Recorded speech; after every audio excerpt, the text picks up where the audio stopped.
ঢাকায় এসে তাহিরি যদি দাঁড়ায়, এই তাহিরিকে ঢাকা থেকে আর ব্রাহ্মণবাড়িয়ায় ফিরে যেতে দেওয়া উচিত হবে না, ওখান থেকে কারারুদ্ধ করা দরকার। কারণ ছাত্র আন্দোলনের বিরুদ্ধে এই তাহেরি অবস্থান নিয়েছিল এবং ছাত্র আন্দোলনের বিরুদ্ধে কথা বলেছিল।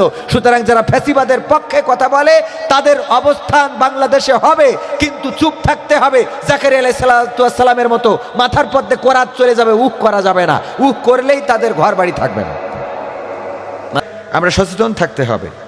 দেশ কোনো বর্গীর হাতে আমরা তুলে দেব না। দাদাদের প্রেসক্রিপশনে আর এই বাংলাদেশ চলবে না।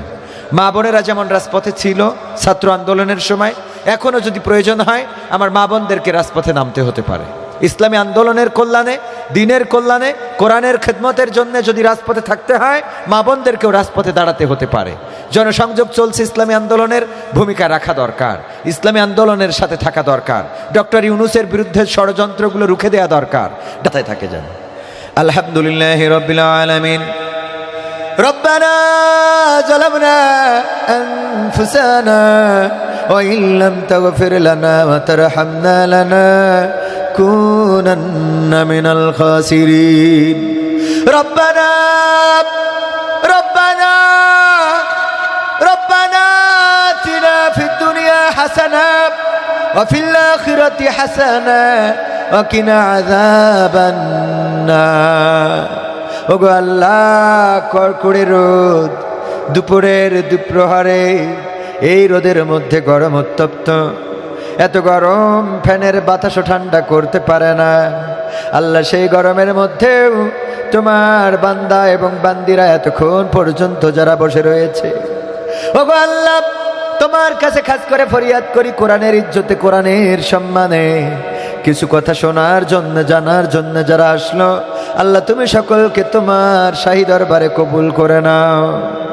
ওগো আল্লাহ, আমার মা বোনেরা, শত শত হাজার হাজার মা বোন তাদের সাংসারিক কাজকর্ম ফেলে রেখে, আল্লাহ পরিবারের অন্যান্য ব্যস্ততাকে উপেক্ষা করে যারা কোরআনের ময়দানে এসেছে, আজকের এই মহিলা বৈঠকে এসেছে, বসেছে, তুমি দয়া করে সকল মা বোনদেরকে খাদিজা রাদিয়াল্লাহু তাআলা আনহা, আয়েশা রাদিয়াল্লাহু তাআলা আনহা, ফাতেমা রাদিয়াল্লাহু তাআলা আনহাদের সাথে কবুল ও মঞ্জুর করে নাও। ওগো আল্লাহ, তোমার কাছে হাত তুললেই মনে পড়ে যায় জনম দুঃখিনী মায়ের কথা। মা জননী যাদের নাই চির জনমের মতো বিদায় নিয়ে চলে গেছে। আল্লাহ, মা বোনেরা যারা হাত তুলেছে, যেদিন মেয়েটারে বিয়ে দিয়েছিল মা জননী কত কেঁদেছিল। জামাইয়ের হাতে তুলে দেওয়ার সময় চোখের অশ্রু ফেলেছিল। মানুষ মারা গেলে যেমন কাঁদে তেমনই কেঁদেছিল। ওই মা মাঝে মাঝে এসে মেয়ের খোঁজ খবর নিয়ে যেত। আল্লাহ, এই মা যাদের চিরজনমের মতো বিদায় নিয়ে চলে গেল, এখন আর খোঁজ নেয় না মেয়ে কেমন আছে, এখন আর ফোন করে না মা খেয়েছো নাকি খাও নাই, জামাই তোমার সাথে ভালো আচরণ করে না খারাপ আচরণ করে, আল্লাহ খোঁজ খবর নিতে পারে না, কবরের বাসিন্দা হয়ে গেছে। এমন কোন মা বোন যদি হাত তুলে থাকেন যাদের মা নাই, আল্লাহ মায়ের কবরটারে জান্নাতের বাগান বানায়া দাও।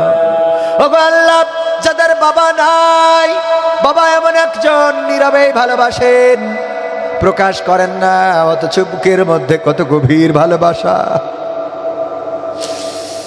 জোর করে কান্না করতে পারে না। সন্তান যদি অসুস্থ থাকে আড়ালে কাঁদে, চোখের পানিটা নীরবেই ফেলে, সন্তানের সামনে অশ্রু ঝরতে দেয় না। ঈদের সময় আসলে সন্তানের জন্য নতুন জামা জুতা, সবচেয়ে দামি ব্র্যান্ডের জুতা, দামি ব্র্যান্ডের জামা, দামি ব্র্যান্ডের কাপড়গুলো কিনে এনে সন্তানরে পরায়, আর বাবার পায়ের জোড়াটা, জুতা জোড়াটা ছেঁড়া, মুসির কাছে যে কালি করে নিয়ে আসে। কতদিন হয়ে গেল, তলাটা ক্ষয়া হয়ে গেছে, জুতাটা পাল্টানো লাগে না।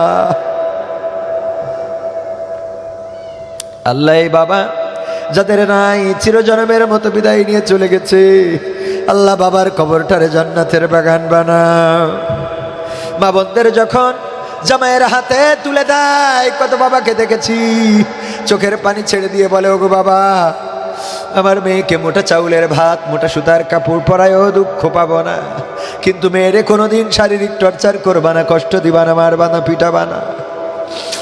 এই বাবা যাদের চিরজনমের মতো বিদায় নিল, কবরটারে মাফ করে দাও। ওগো আল্লাহ তুমি দয়া করে আমাদের জীবন জিন্দেগির গুনাহ খাতা মাফ করে দাও। ওগো আল্লাহ তুমি দয়া করে আমাদের ইবাদত বন্দেগী কবুল করে নাও। আল্লাহ এই মাদ্রাসাটা কবুল করে নাও। আল্লাহ আমার রাশেদ কবির ভাই সহ আমাদের বন্দোলা ভাইদেরকে কবুল করে নাও। আল্লাহ আমার ভাবি সাহেবাকে কবুল করে নাও। ওগো আল্লাহ সন্তান আছে কলিজার টুকরা ছেলে মেয়ে, তুমি তাদেরকে মানুষের মতো মানুষ করে গড়ে দাও।